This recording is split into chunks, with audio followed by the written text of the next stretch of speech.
जी sir, screen भी नजर आ रही है। ओके।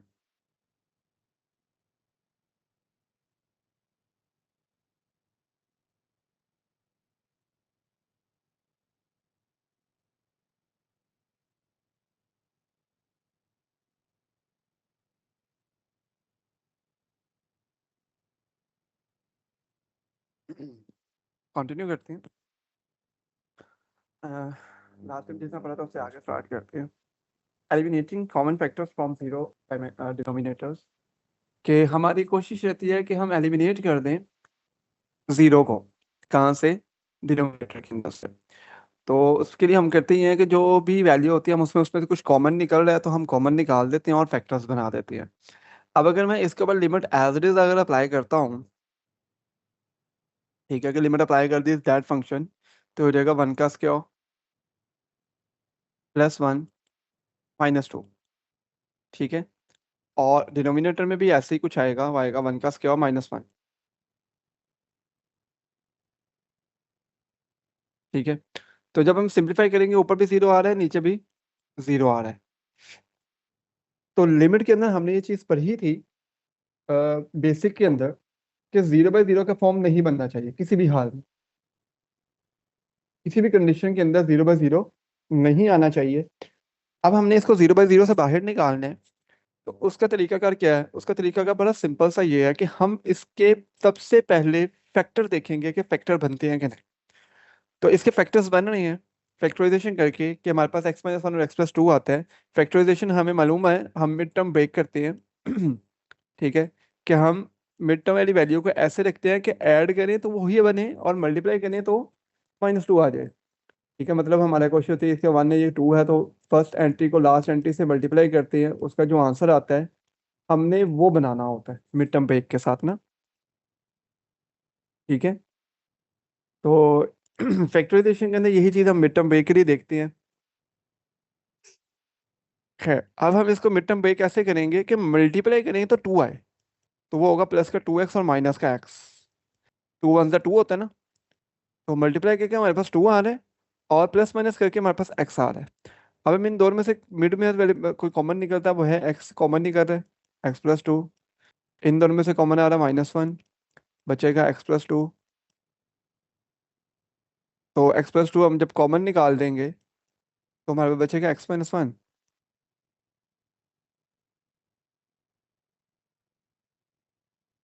ठीक है ना। तो ये हमारे पास कॉमन फैक्टर्स बन गए। तो x-1 और x+2 हमारे पास ये कॉमन फैक्टर थे। डिनोमिनेटर के अंदर से कॉमन आ रहा है x, तो x-1, ये x-1 इस x-1 से कट जाएगा, हमारे पास बचेगा x+2 और x। अब हम जब इस पर लिमिट अप्लाई करेंगे, तो लिमिट अप्लाई करने से हमारे पास क्या आ रहा है, x की जगह 1 पुट हो जाएगा, 1+2 3/1, आंसर इज 3। जो क्वेश्चन हमारे पास पहले 0/0 की फॉर्म बन रहा था, अब हम जब ने उसको सिंपल किया, सिंप्लीफिकेशन करने के बाद जब अप्लाई किया, तो हमारे पास उसका आंसर क्या बन गया? 3। ठीक है। Any question?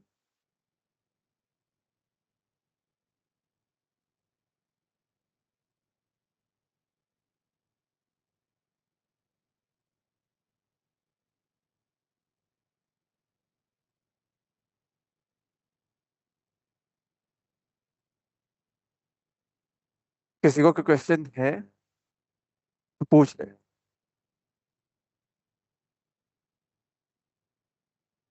मुझे क्यों लग रहा है कि बस जस्ट ज्वाइन किया हुआ सबने। जैनब,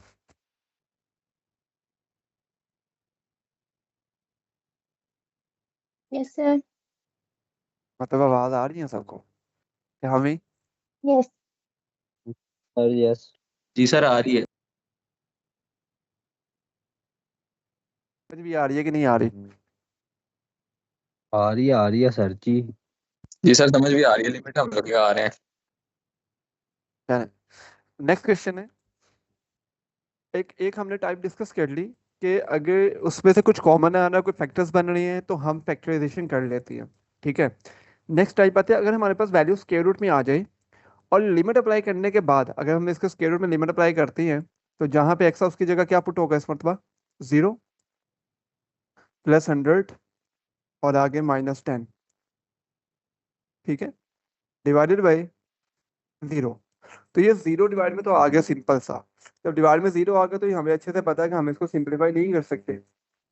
तो ये सेकंड कंडीशन है कि अगर स्क्वायर रूट आ जाए तो स्क्वायर रूट आने से हम क्या करते हैं, हम स्क्वायर रूट को एक्सचेंज करते हैं। स्क्वायर रूट एक्सचेंज करने का तरीका का हमारे पास रैशनलाइजेशन होता है। वैसे तो हम बेसिक्स लेवल में हम पढ़ चुके हैं कि rationalize, okay, who's Faisal,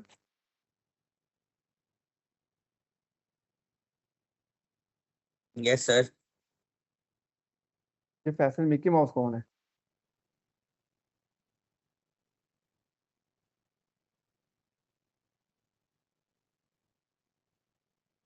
sir वो किसी ने गलत नाम से एंट्री किया मेरे।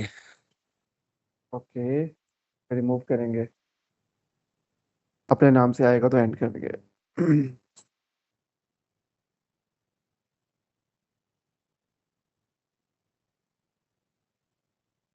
ठीक। ओके, तो सर सर वो ना असल में गेस्ट आईडी से जो आते हैं ना वो अनवेरिफाइड अकाउंट होते हैं, तो उनके पास ना पूरा कंट्रोल चला जाता है।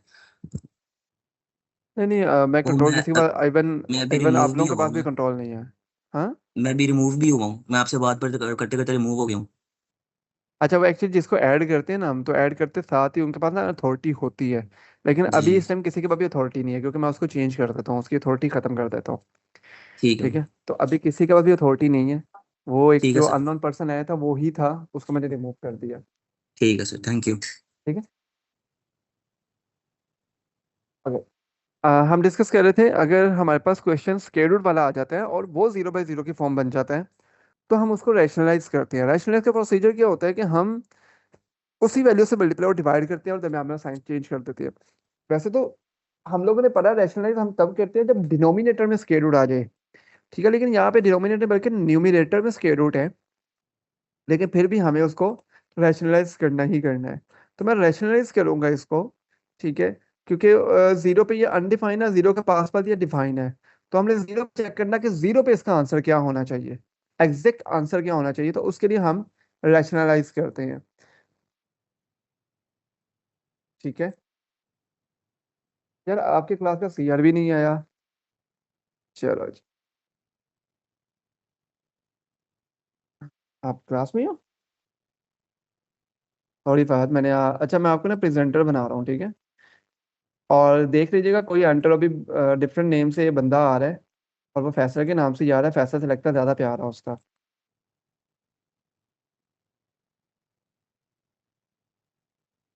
सर आप खुद अपने प्रेजेंटर हैं, किसी और का ना बनाए प्लीज, आप खुद रहें। फहद आप प्रेजेंटर हो मेरे साथ, ठीक है। तो हाँ, आप इजी होके ना, क्योंकि मेरे ख्याल से हमारे ग्रुप में अभी भी कोई ऐसे मेंबर मौजूद हैं जो कि हमारी क्लास के नहीं हैं। तो फिर वो, हाँ स्टिल अभी भी कुछ मौजूद होंगे ना जो क्लास में हमारी के नहीं होंगे। तो क्योंकि अगर ये लिंक उनके पास जा रहा है तो फिर वो ऑब्वियस है हमारे ग्रुप में मौजूद है। या कोई स्टूडेंट लिंक शेयर कर देता होगा, ये क्या कह सकते हैं हम। खैर कोई नहीं, नेक्स्ट वीक से ऑनलाइन आ ही जाएंगे, ऑन कैंपस आ ही जाएंगे हम, फिर देख लेंगे इनको। ओके, इंशाल्लाह। चलिए स्टार्ट करते हैं। अब मैं डिस्कस कर रहा था कि अगर स्क्वायर रूट आता है तो स्क्वायर रूट में हम रैशनलाइज कर देते हैं। और रैशनलाइज का प्रोसीजर ये होता है कि यार क्या करूँ इस पे? क्योंकि अगर मैं लिमिटेशंस लगाता हूँ ना, तो आपकी क्लास के बड़े ऐसे स्टूडेंट्स हैं जो एक्सटर्नल बन के आ रहे हैं, वो नहीं ऐड हो सकते।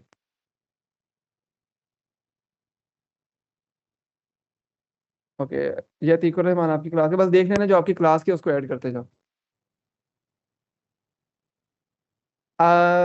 ये मेरे ख्याल से ये सबको नाम शो नहीं होगा।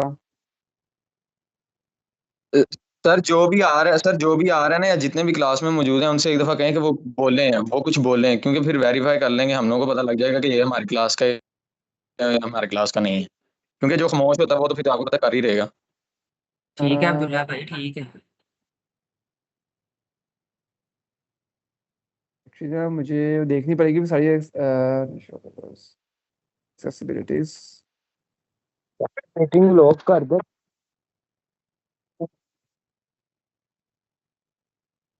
अब मीटिंग लॉक कर दें सर जी, जिसने आना होगा वो ग्रुप में मैसेज कर देगा कि सर मैं आ रहा हूँ, मेरा नाम एक्सेप्ट कर लो। मैं एक मिनट में ना सेटिंग में देख लेता हूँ एक्सेसिबिलिटीज।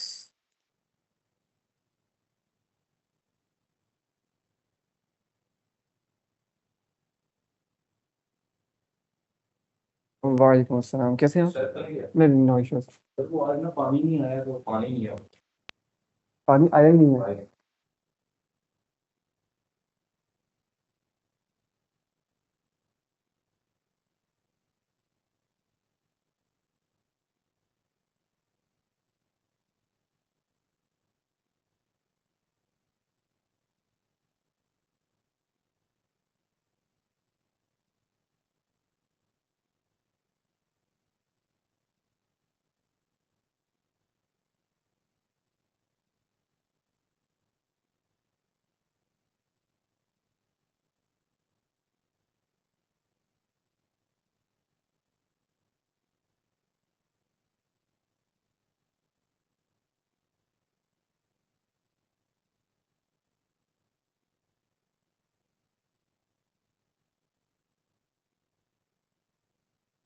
बात भैया कोई रिमूव भी तो नहीं होगा ना?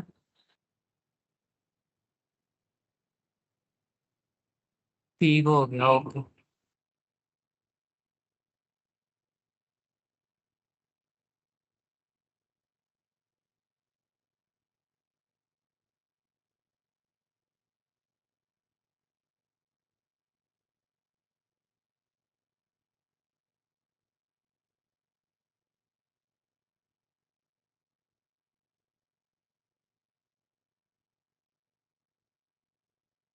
ओके, अब आवाज आ रही है सबको?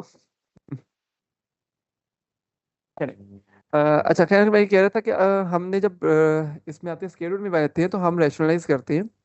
और रैशनलाइज करने का प्रोसीजर यही होता है कि हम उसी वैल्यू से मल्टीप्लाई और डिवाइड कर देते हैं और दरमियान का साइन चेंज करते हैं। दरमियान वाला साइन, ये स्क्वायर रूट के अंदर वाला दरमियान वाला साइन नहीं होता। दो वैल्यूज के दरमियान जो वैल्यू साइन आता है वो होता है ये माइनस वाला। हम ये माइनस वाला साइन चेंज करते हैं तो प्लस मल्टीप्लाई वही वही उसी में डिवाइड। तो जब भी ऐसे मल्टीप्लाई करते हैं तो हम होता ये है तो वो बन जाता है पहली वैल्यू का स्क्वायर माइनस दूसरी वैल्यू का स्क्वायर। ठीक है, जिसकी वजह से ये स्क्वायर स्क्वायर रूट से कट जाएगा तो ये x square plus 100 as it is. और ये 10 का स्क्वायर का हो जाएगा 100। ये प्लस 100 माइनस 100 से कट के ऊपर क्यों बच गया एक्स स्क्वायर। फिर ये एक्स स्क्वायर जैसे ही नीचे वाले से कटेगा, जैसे ही नीचे वाली टर्म कट जाती है ना उसके बाद हम लिमिट अप्लाई कर देते हैं। अब हम अगर लिमिट अप्लाई करते हैं तो हमारे पास आंसर है 0.05।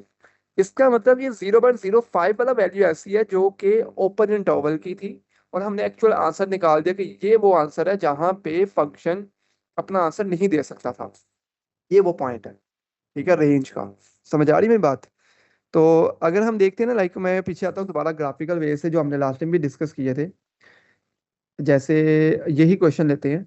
ये पहला क्वेश्चन, ये वाला तरीका वो है जिसमें हमने उसको अनडिफाइन किए बगैर, मतलब जब हमने वन पुट किया वन पे वो ओपन इंटरवल आ गया, लेकिन ओपन इंटरवल पे एग्जैक्ट आंसर क्या है वो वेरीफाई करने के लिए हम लिमिट अप्लाई कर रहे हैं। और वो एग्जैक्ट आंसर क्या आ गया, 3। सेम एज इट इज हमने जब स्क्वायर रूट वाली डिस्कशन की कि जब हमने 1 से छोटा करते करते 0 के करीब तक जाते रहे तो वो हमने वैल्यूज देखी है कि वो 0.05 तक जा रहा है। ठीक है, तो अप्रोच कर रहा है 0.05 को। अब हमने चेक करना कि क्या वो आंसर वाकई था वो 0.05 है। और जीरो से जब हम, कट रही है। मेरी आवाज कट रही है? सबके साथ ऐसे है कि आपके साथ ही है? नहीं नहीं सर, सर, हमारे तो तैयार है। अगर किसी एक क्लियर के आ साथ रही है है। इट मींस उनके नेट की तरफ से इशू है, वो जरा नेट देख लें अपना। क्लियर आ रही है।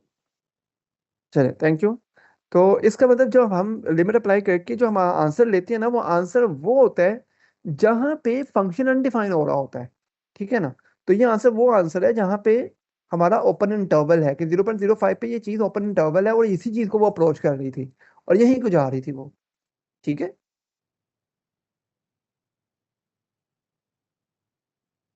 नेक्स्ट हमारे पास आता है सैंडविच थ्योरम। आपने सेकंड ईयर तक सैंडविच थ्योरम पढ़ा था कि लिमिट होती है, ठीक है, और थीटा अप्रोच कर रहा होता है जीरो को, और sine theta divided by theta होता है और जब लिमिट अप्लाई करते हैं तो आंसर क्या आता है 1। ठीक है ना, ये आपने सैंडविच थ्योरम पढ़ा था। सैंडविच थ्योरम का ये एक मेन फार्मूला है बस। सैंडविच थ्योरम की अब हमने बेसिक्स से स्टार्ट करने हैं कि सैंडविच थ्योरम बेसिक्स क्या है और वो होता क्या है। ठीक है, बेसिकली ये आपके फंक्शन होते हैं, डिफरेंट फंक्शंस हैं और डिफरेंट फंक्शन आपके आंसर देते हैं। वो तीनों के तीनों आंसर किसी एक पॉइंट पे, मतलब देखो एक आपके पास एज है, एज फंक्शन है, एज फंक्शन का एक अलग ग्राफ है, जी फंक्शन का एक अलग ग्राफ है और एफ फंक्शन का अलग ग्राफ है। वो तीनों के तीनों एक ऐसा पॉइंट है जहां पे वो आपस में एक दूसरे को मर्ज कर रहे हैं और लेकिन वहां पे ओपन इंटरवल दे रहे हैं, मतलब वहां पे अनडिफाइन है। एक ही पॉइंट पे तीनों फंक्शन अनडिफाइन हो रहे हैं। इट मीन्स वो पॉइंट ऐसा है जैसे वो एक दूसरे के ऊपर लाइक बर्गर टाइप के, एक नीचे बन रख दिया, के ऊपर रख दिया और एक दरमियान में उसके अंदर कुछ भी आपने वैल्यूज रख दी। तो इसलिए इसको सैंडविच कहते हैं कि दो के दरमियान एक और फंक्शन जो एक ही पॉइंट पे जाके तीनों के तीनों ओपन इंटरवल कर रहे हैं। That's a sandwich theorem. ठीक है, ये वो सैंडविच मतलब नहीं है जब आप सेकेंडरी में पढ़ रहे होते हो, वो तो बड़ा बेसिक्स का करके आपको बस बता दिया जाता है कि ये सैंडविच होता है, ऐसा नहीं है। सैंडविच के एक बेसिक बैकग्राउंड है, वो ये ग्राफ है आपका, कि वो आपके पास फंक्शंस होते हैं, फंक्शन किसी एक पॉइंट पे तीनों आंसर एक ही पॉइंट पे आने लग पड़ते हैं और वो वही उसी पॉइंट पे सारे के सारे आंसर एक ही होते हैं लेकिन वो अनडिफाइन हो रहे होते हैं। ठीक है, तो उसको हम सैंडविच बोल देते हैं। फिर उसके लिए हम एक अकॉर्डिंग टू क्वेश्चन हमारे पास उसका एक बेसिक आंसर बन जाता है कि वो आंसर है। ठीक है, हाँ, एट द एंड जाके वो फिर चीज आ जाके बन यही जाती है, मेन फॉर्मूला जिसको आप कहते हो वो ये बन जाता है। ठीक है, तो ये वही चीज है मैंने आपको बताई है, ये आप रीड कर लो। The following theorem enables as to calculate a variety of limits. It is called the sandwich theorem because it refers to a function of f whose values are sandwiched between the values of two other functions g and h that have the same limit L at a point C being trapped between the values of two functions that approach L। कि मतलब आपके पास वो जो values हैं, चाहे वो function F है, चाहे जी है, वो चाहे एच है, वो किसी एक पॉइंट पे सेम आंसर दे रहे हैं, तो वो आपका सैंडविच बन जाएगा। ठीक है, अब हम आते हैं सैंडविच थ्योरम की स्टेटमेंट में। ये होता ये है कि एक फंक्शन है, अगर हम देखें इस फंक्शन को भी अगर हम देखें, लाइक ये वाला भी उठा लें या ऊपर वाला उठा लें, कोई भी देखा जाए तो एक फंक्शन आपके पास ये वाला है जो कि छोटा है, एक फंक्शन है जो उससे बड़ा है जो ब्लू कलर में, और एक रेड कलर में शो कर रहा है जो उससे भी बड़ा है। तो जी ऑफ एक्स एक छोटा फंक्शन है, जी ऑफ एक्स से बड़ा एक फंक्शन एफ ऑफ एक्स है जो कि एक दूसरे के इक्वल भी हो सकता है। ठीक है, और एच ऑफ एक्स इस तरह, ये मतलब तीनों एक पॉइंट पे इक्वल तो होंगे जहां पे, ठीक है, वही पॉइंट आपकी लिमिट का होगा, वही आंसर उसका एक्सेप्ट किया जा रहा होगा। तो suppose that g of x less than equal to f of x and f of x is also less than equal to h of x for all x in some open interval containing c except possibly at x is equal to c itself।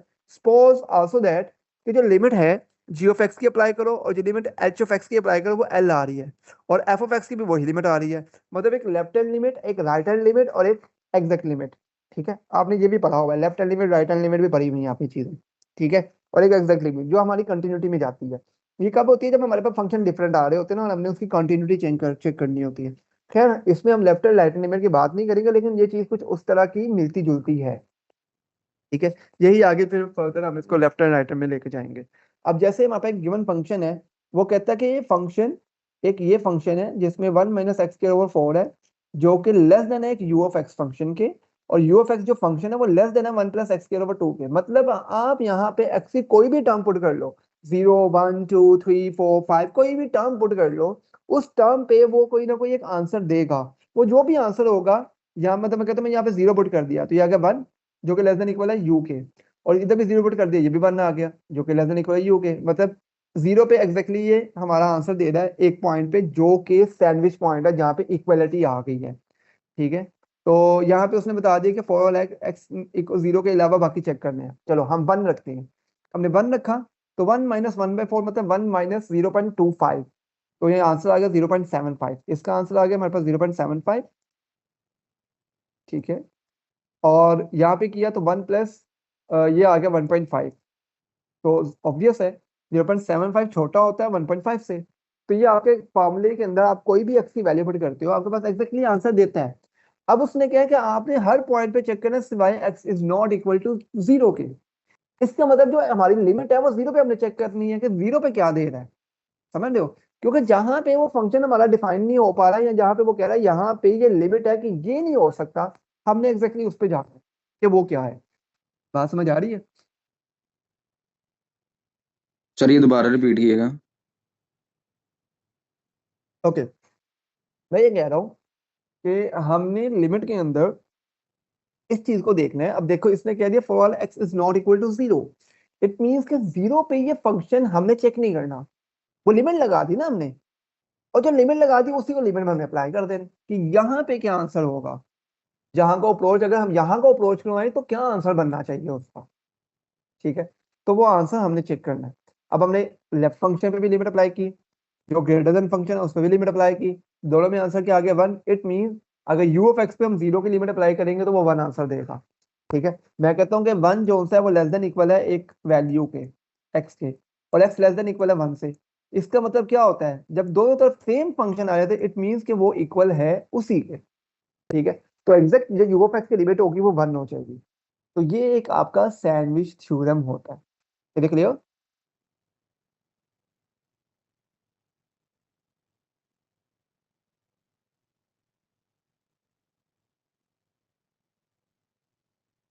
Yes sir. Example 11 पे आती है।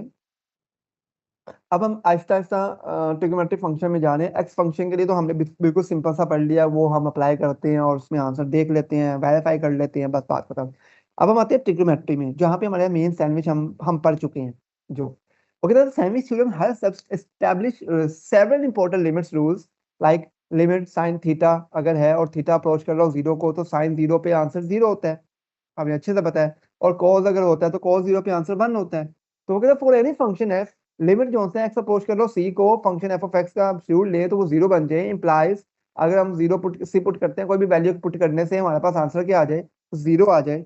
तो हम क्या करते हैं, अब हमने करना ये है कि इन सेक्शन 1.3 हमारे पास एक 1.3 सेक्शन है, ओके, जो पहले चैप्टर के अंदर है। ठीक है, मुझे अब उधर जाना पड़ेगा, देखते हैं वो क्या है। Trigonometric functions, okay. और हम 1.3 पे आते हैं, ट्रिग्नोमेट्रिक फंक्शन जिसमें हमने निकालने हैं, हमारे पास कुछ आंसर्स होते हैं थीटा के, थीटा पे अप्लाई करके हमारे पास कोई आंसर्स आ रहे हैं, ठीक है ना, ये आंसर वो अप्लाई करवा रहा है उस पर, कि हम ये सारे आंसर अगर हम अप्लाई करते हैं तो क्या क्या बनता जाता है। तो ये हमारे पास वैल्यूज होती हैं, जहाँ पे कहीं पे वैल्यूज आती है जहाँ पे आंसर हमारे जीरो आते हैं, कुछ वैल्यूज होती है जहाँ पे हमारे पास आंसर अनडिफाइन हो जाते हैं, लाइक जैसे 10 है, ये वाला पॉइंट अनडिफाइन है, ये वाला पॉइंट अनडिफाइन है, ये वाला पॉइंट अनडिफाइन है। ठीक है ना, तो कुछ ना कुछ पॉइंट्स आते हैं जहाँ पे फंक्शन हमारे अनडिफाइन हो रहे होते हैं, उन फंक्शंस को, उन वैल्यूज को हमने डिफाइन करना होता है। ठीक है ना,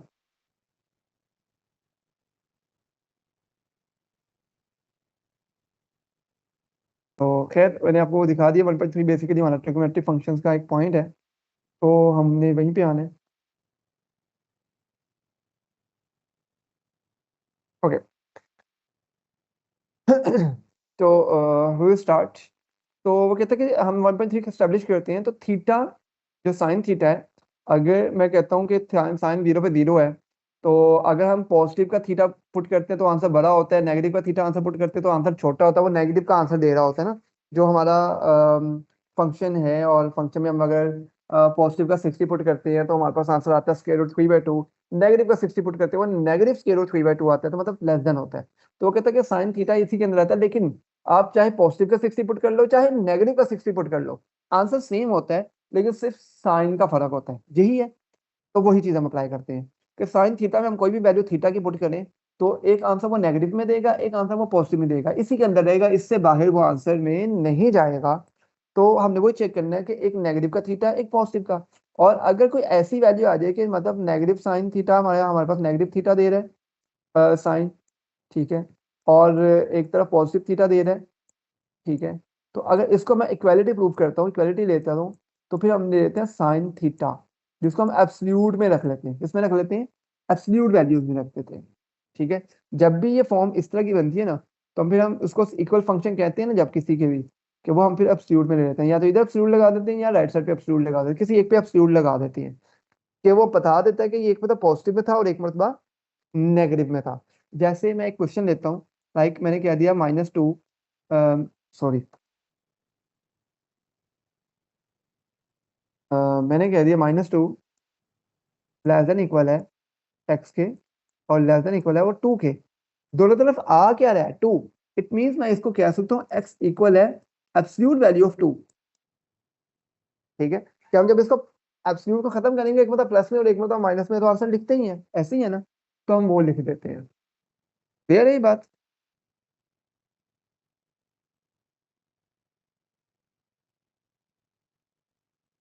किसी का मसला?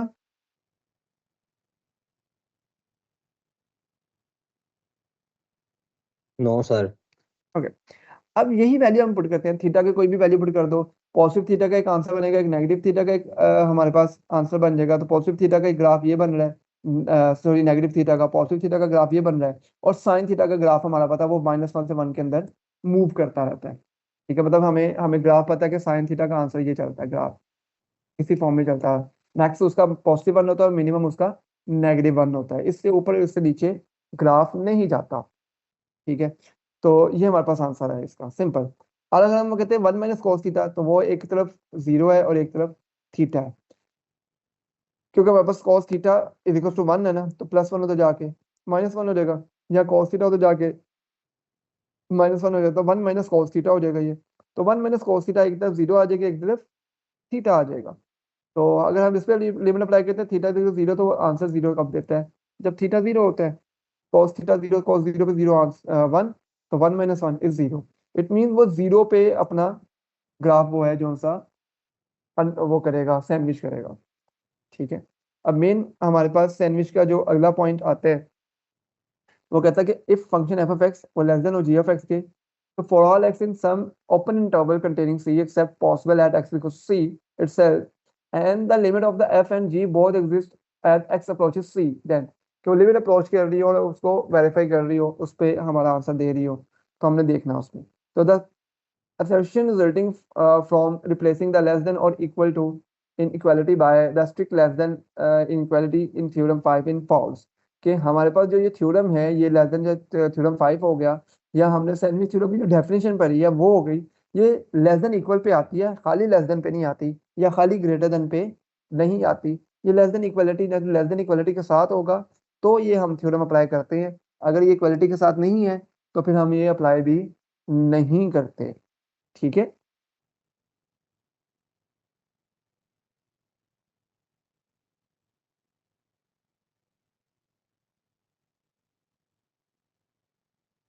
कोई मसला किसी को?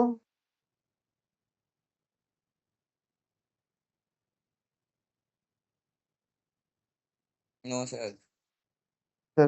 क्वेश्चन नंबर 1 देखें।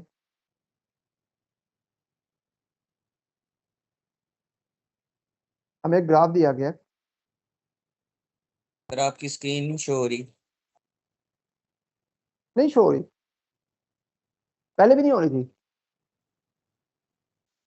ओके ओके ओके, मैं क्या इसका मतलब मैंने फिर हवा में पढ़ाया। ओके, अब ठीक है।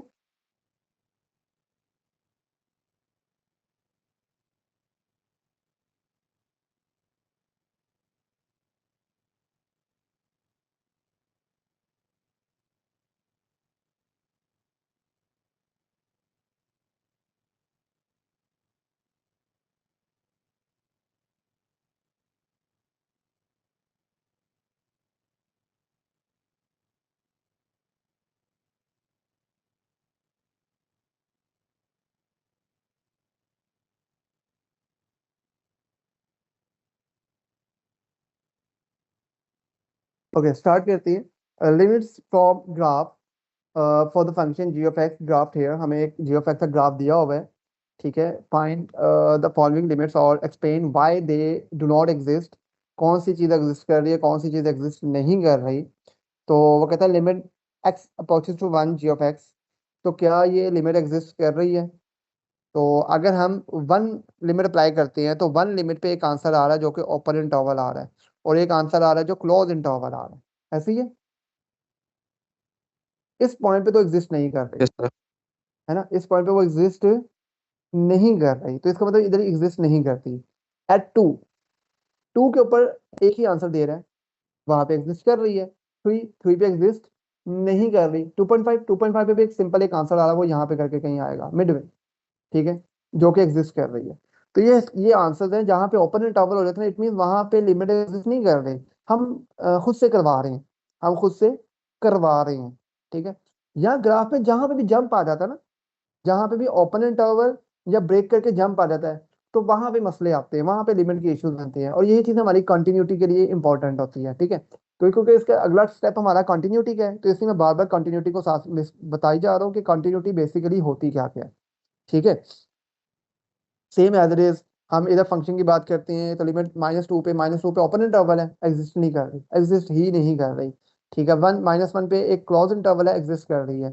0 पे 3 आंसर डिफरेंट है, यहाँ पे भी, यहाँ पे भी, यहाँ पे भी, मतलब ये पीस वाइज फंक्शन है, कोई सा भी कोई एक पीस वाइज फंक्शन होगा जो कि 3 डिफरेंट आंसर दे रहा है। ठीक है, तो वहां पे ये इस फंक्शन के ऊपर लिमिट एग्जिस्ट नहीं कर रही, इस फंक्शन पे कर रही है, इस फंक्शन पे भी लिमिट एग्जिस्ट नहीं कर रही, बात खत्म। वो हमारी वैल्यूज आ रही, तो इन शॉर्ट लिमिट एग्जिस्ट नहीं कर रही। इन शॉर्ट क्या होगी कि लिमिट एग्जिस्ट नहीं करेगी।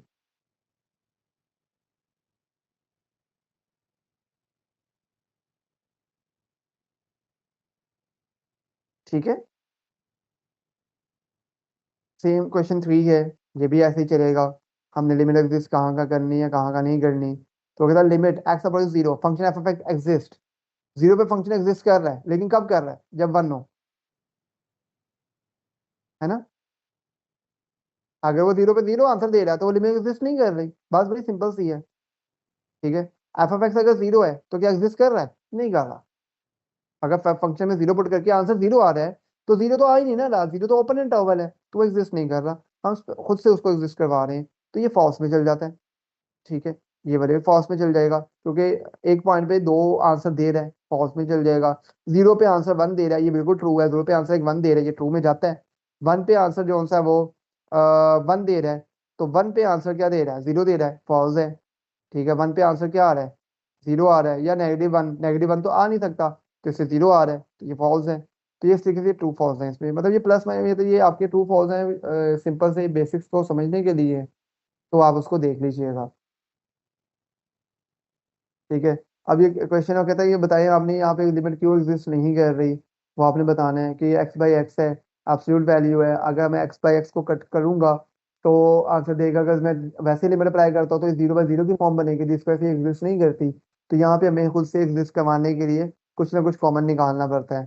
ठीक है, क्वेश्चन 6 है, यहाँ पे अगर मैं 1 पुट करता हूँ तो ये भी लिमिट एग्जिस्ट नहीं करती, ये 0/0 की फॉर्म बन जाती है, लिमिट एग्जिस्ट नहीं करेगी जब तक कोई इस पे रूल अप्लाई करके इसका नीचे से 0 खत्म ना किया जाए, लिमिट एग्जिस्ट नहीं करेगी। तो ये सिंपल से क्वेश्चंस आपको उसमें आते हैं। ठीक है,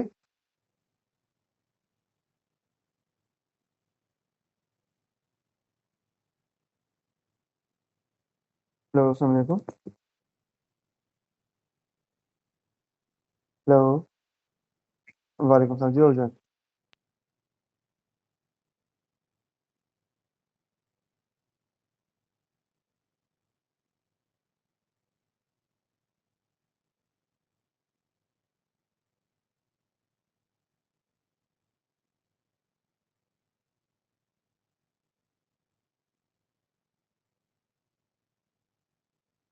ओके जी, सॉरी कॉल आ गई थी। अच्छा, अब हम कैलकुलेट लिमिट लिमिट अप्लाई करनी है। अब यहाँ पे कैलकुलेट करनी है लिमिट, अभी यहाँ पे कोई फ्रैक्शन है नहीं है, तो इसका मतलब ये लिमिट जो है ना वो एग्जिस्ट करेगी, लाजमी करेगी, कोई फ्रैक्शन तो है नहीं, अनडिफाइन तो हो नहीं सकता।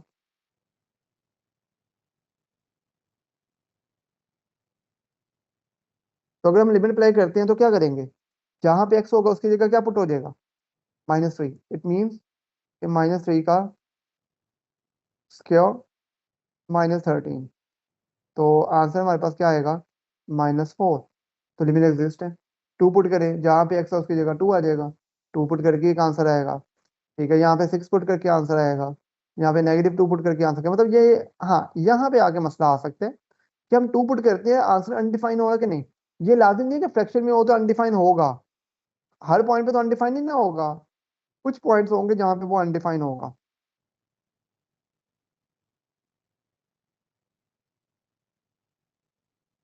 ठीक है, हम वो पॉइंट चेक करते हैं ना, कौन से पॉइंट्स ऐसे जहाँ पे वो अनडिफाइन होगा।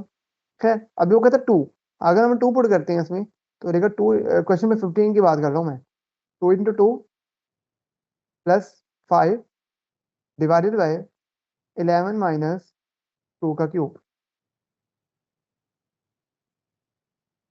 ठीक है, तो 4 प्लस 5 इज 9, 2 का क्यूब 8, 8 11 माइनस 8 इज 3। तो आंसर क्या आ गया? 3। तो इट मीन लिमिट एग्जिस्ट कर रही है। हमें इस पॉइंट पे ये चेक करने की जरूरत नहीं है कि अनडिफाइन हो रहा है। जहां पे अनडिफाइन होगा वहां पे लिमिट एग्जिस्ट नहीं कर रही होती, उसको हमने एग्जिस्ट करवाना पड़ता है हमें। 2/3। जी जी। सर फॉर एग्जांपल अगर इस सवाल में लिमिट एग्जिस्ट ना कर रही होती तो फिर किस तरह हम लोग इसकी वो डिफाइन करवाते? अच्छा, अभी ना हमारे हमने सारे रूल्स नहीं पढ़े। अभी हमने सिर्फ 2 रूल्स पढ़े हैं, ऐसे ही है। 3 पढ़े हैं। एक सैंडविच थ्योरम का, ठीक है।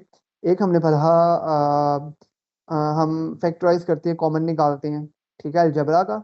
एक हमने पढ़ा स्क्वायर रूट का। I am right? Yes sir. ठीक है ना। तो इन रूल्स के अंदर रहते हुए हमने भी क्वेश्चंस हैं। अगर हमारा ये क्वेश्चन इन रूल्स में अप्लाई नहीं होता, अगर ये 0 बनता तो ये रूल में अप्लाई ना होता। ठीक है, तो अगर उस रूल में आता है, अगर कोई क्वेश्चन उस रूल में आ जाए, ठीक है, तो फिर हमारे पास कुछ नए रूल्स भी होंगे। अभी इसमें हमने कुछ और रूल्स भी पढ़ने हैं जो लिमिट को एग्जिस्ट करवाने के लिए हमारे हेल्पफुल होते हैं। ठीक है ना, हमने उस पर जाना ही जाना।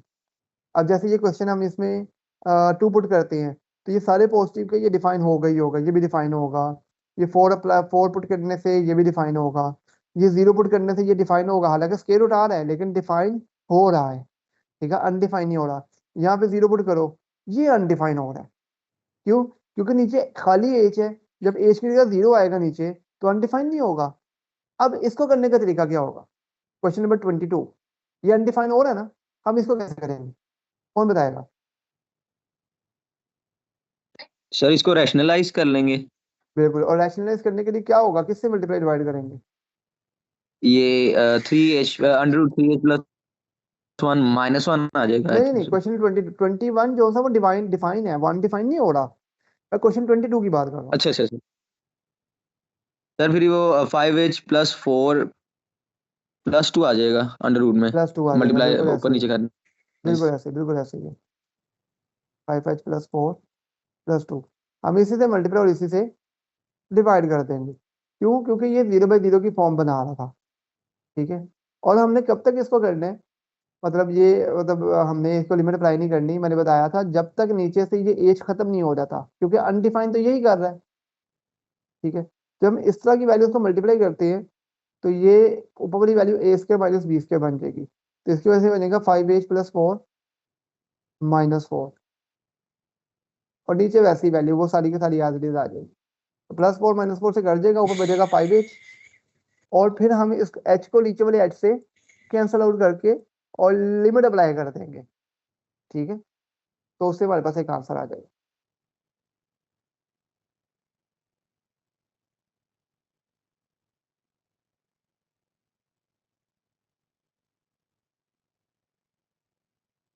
ठीक है, जैसे ये h इससे कटेगा, अब लिमिट अप्लाई कर दो। अब जब लिमिट अप्लाई करोगे तो हमारे पास आंसर आ जाएगा 5/4। 5/4 इसका आंसर है। तो मतलब ये 5/4 पे अनडिफाइंड था जो आंसर आएगा। मतलब 0 पे अनडिफाइंड था, और 0 पे अनडिफाइंड होके ये किसको अप्रोच कर रहा था? 5/4 को अप्रोच कर रहा था।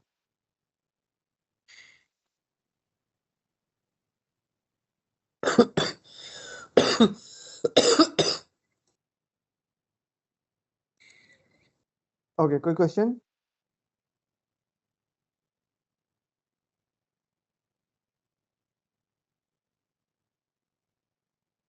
अब हम आते हैं question number limit of question.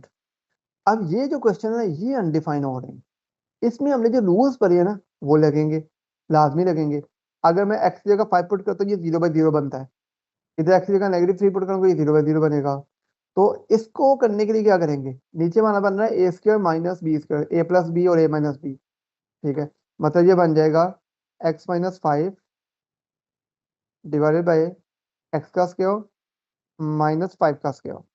Question number 23 की बात कर रहा हूँ। ठीक है, तो ये बन जाएगा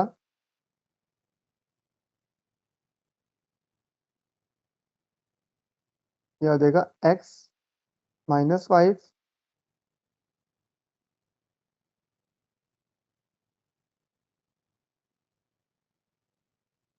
divided by a square minus b square क्या होता है?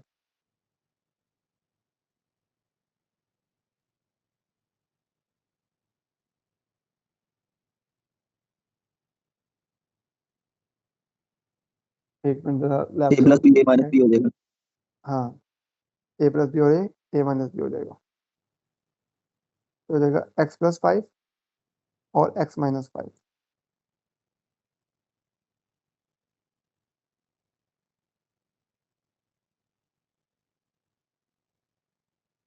तो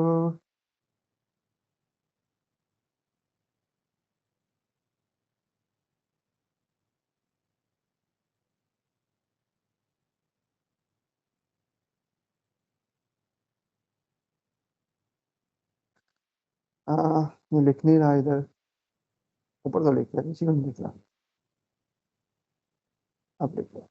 तो x-5 जैसे ही x-5 से कटेगा, जब कट जाएगा उसके बाद हमने लिमिट अप्लाई करनी है। ये मैं लास्ट में भी कहा था कि क्योंकि जो चीज अनडिफाइन कर रही होती है ना, वही हम खत्म कर रहे होते हैं। अब लिमिट अप्लाई कर दो इस पे, तो ये देगा 1/10।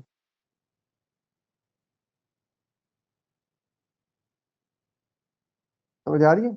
तो इस तरीके से होगा, लाइक ये वाला क्वेश्चन होगा तो हम मिड टर्म ब्रेक करेंगे, 4x की जगह 3x प्लस एक्स करेंगे, मिड वैल्यू ब्रेक करके कॉमन निकालेंगे, ऊपर से x+3 नीचे वाले x+3 से जैसे ही कट होगा, जिस टाइम कट कर देंगे उसके बाद लिमिट अप्लाई कर देंगे। सेम यहाँ पे भी हम ऊपर हम वो करेंगे, फैक्टराइज करेंगे, ऊपर वाला मिड टर्म ब्रेक करेंगे, -5x और +5x और माइनस का 2x होगा मिड टर्म ब्रेक। इसमें मिड टर्म ब्रेक माइनस का 5x माइनस का 2x होगा। इसके mid term break +2t minus minus T, इसका mid term break +2t plus T. तो ये मतलब इस तरीके से चलेगा। इसमें ऊपर भी मिड टर्म ब्रेक होगी और नीचे भी मिड टर्म ब्रेक होगी, फिर जाके होगा। इसमें कॉमन निकालेंगे हम, कॉमन निकाल के उसको कटिंग करने के बाद अप्लाई करेंगे। इसमें भी हम कॉमन निकालेंगे, कॉमन निकालने के बाद देखेंगे हमारे पास टर्म क्या बच रही है और क्या आ रही है। असम से तुमसे कर्म कर्म लगा सर।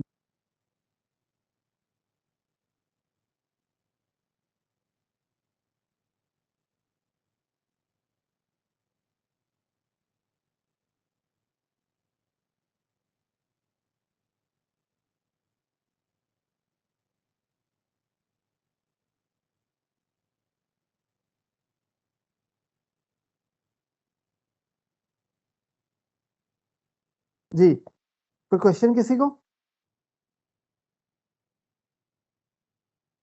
ओ सर। इन इनमें से आपको जो लगता होगा कि सर ये हम मतलब समझ नहीं आया, तो वो हम उसको मतलब कर लेंगे, ठीक है। इस बार क्वेश्चन में 31 से लेके ये 42 तक सारे के सारे ऐसे ही, ठीक है। अच्छा ये देखो, ये 32 वाला क्वेश्चन, ऊपर अलग से एक डिनोमिनेटर आ रहा है, आ रहा है ना, नीचे अलग से एक डिनोमिनेटर आ रहा है, दो डिनोमिनेटर आ गए। तो ये ऊपर वाला डिनोमिनेटर सबसे पहले हम एलसीएम से खत्म करेंगे। मतलब ऊपर वाला एलसीएम एक लिया जाएगा, एलसीएम लेंगे, ये आ जाएगा x-1, फिर आ जाएगा x+1, ठीक है। और ऊपर वाला एलसीएम लेके तो फिर हम इसको करेंगे। जब एलसीएम लेंगे तो x+1 इस 1 से मल्टीप्लाई हो जाएगा और x-1 दूसरे 1 से मल्टीप्लाई हो जाएगा। एलसीएम लेंगे हम, ठीक है। और फिर डिनोमिनेटर में हमारा x आ जाएगा। अब ये न्यूमिनेटर का जो डिनोमिनेटर होगा ये नीचे आके इससे मल्टीप्लाई हो जाएगा, तो ऊपर बच जाएगा 2x +1 -1 से कट गया, और नीचे आ जाएगा x इंटू x+1 और x-1, ठीक है। ये x इस x से कट गया, जैसे ही कट जाएगा लिमिट अप्लाई कर दो, लिमिट अप्लाई करोगे तो ये आंसर आ जाएगा। इसका आंसर क्या आएगा? -2। बस बात खत्म, ठीक है। तो ये इस तरीके से ये सारे क्वेश्चन आपके हो जाएंगे।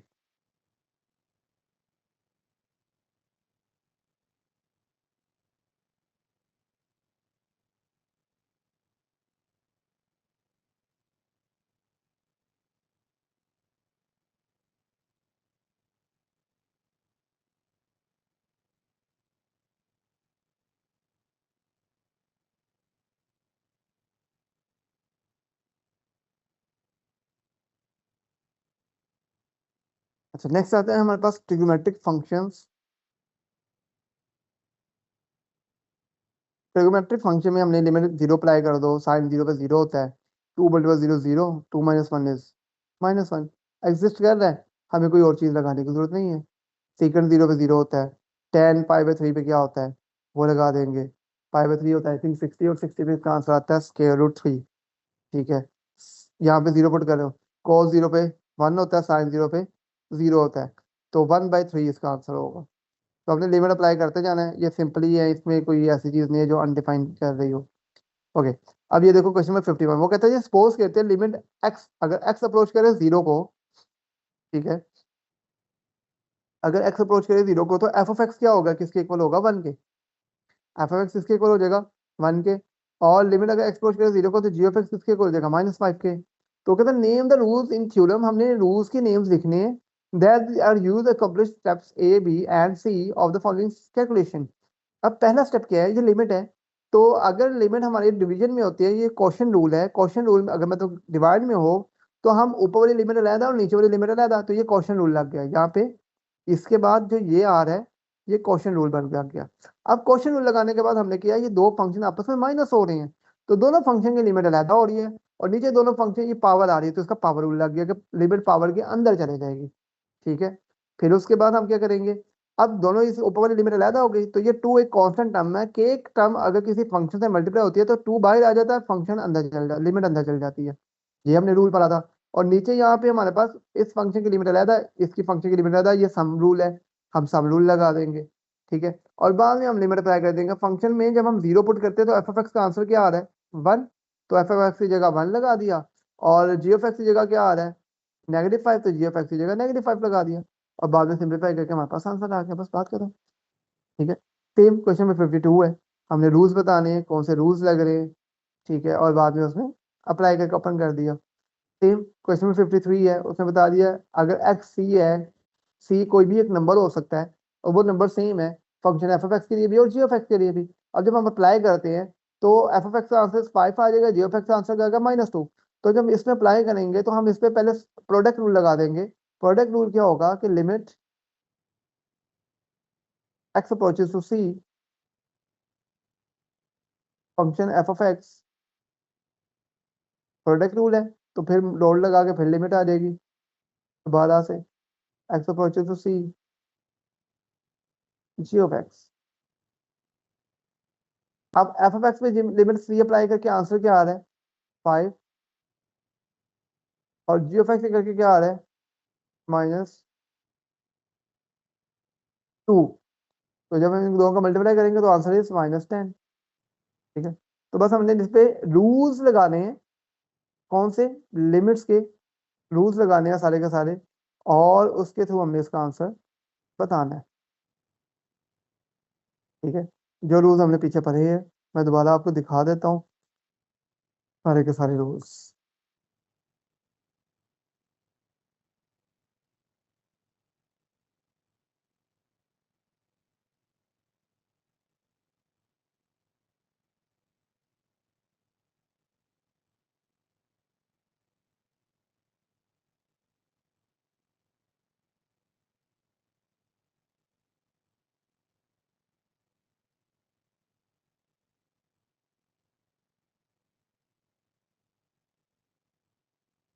ये आ गए।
ये है रूल्स जो हम कहते हैं, sum rule, difference rule, constant multiple rule, product rule, quotient rule, power rule, root rule. तो ये सारे रूल्स हैं जो हम अप्लाई करते हैं, ठीक है ना।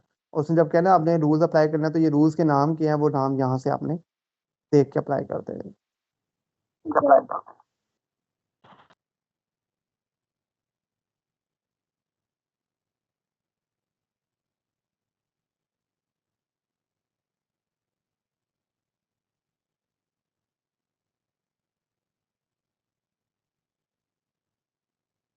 डिफरेंशियल की जगह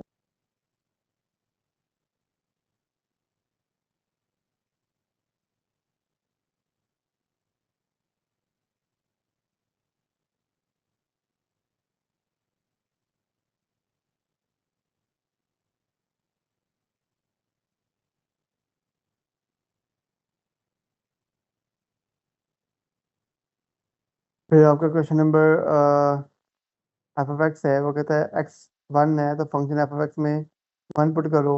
1 पुट करके आंसर क्या आना है, तो हमें इसको लिमिट अप्लाई करना है। तो लिमिट अप्लाई करने के लिए क्या करेंगे, हम इसको यही चीज़ को क्या कर देंगे, जो फंक्शन एफ ऑफ एक्स है हम कह देंगे लिमिट अप्लाई करनी है उस पर। लिमिट क्या अप्लाई करनी है, तो कहता है एक्स किसको अप्रोच कर रहा है, 1 को, तो हम एक्स अप्रोचेस टू 1, साथ फंक्शन आ जाएगा। और इक्वल के बाद भी हम ऐसे ही करेंगे, लिमिट एक्स अप्रोचेस टू 1, और साथ हमारे पास फंक्शन आ जाएगा इसमें। फंक्शन क्या है, एक्स का।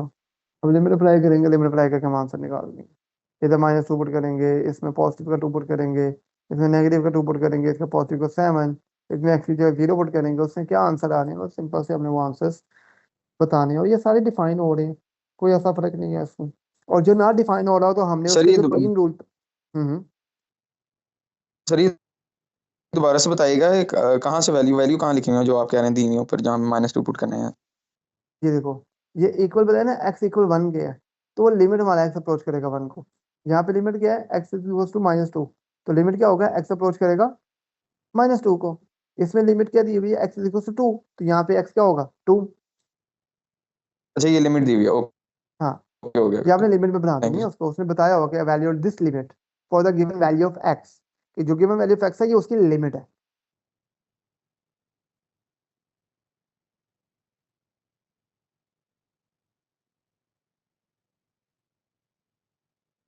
इस तरह ये सैंडविच थ्योरम आपने सॉल्व करने हैं, ठीक है, जहां तक। उसके बाद वाला छोड़ दो।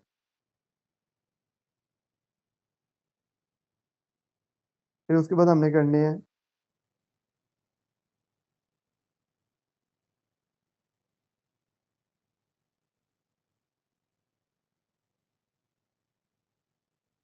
79 से कंप्लीट, ठीक है, जहां तक। ये आप देख लीजिएगा, कोई किसी को क्वेश्चन हो तो इंशाल्लाह, क्योंकि अगला लेक्चर भी हमारा ऑनलाइन है, उसके बाद हमने ऑन कैंपस आना है। तो ऑन कैंपस आती है सबसे पहले आपका क्विज लूंगा मैं, क्योंकि आपका कोई एक भी क्विज नहीं हुआ हुआ, तो हमने क्विज लेनी है 3 मिनट से पहले पहले। तब अगली हर क्लास में हमारा एक क्विज हुआ करेगा जैसे हम ऑन कैंपस आएंगे, ठीक है।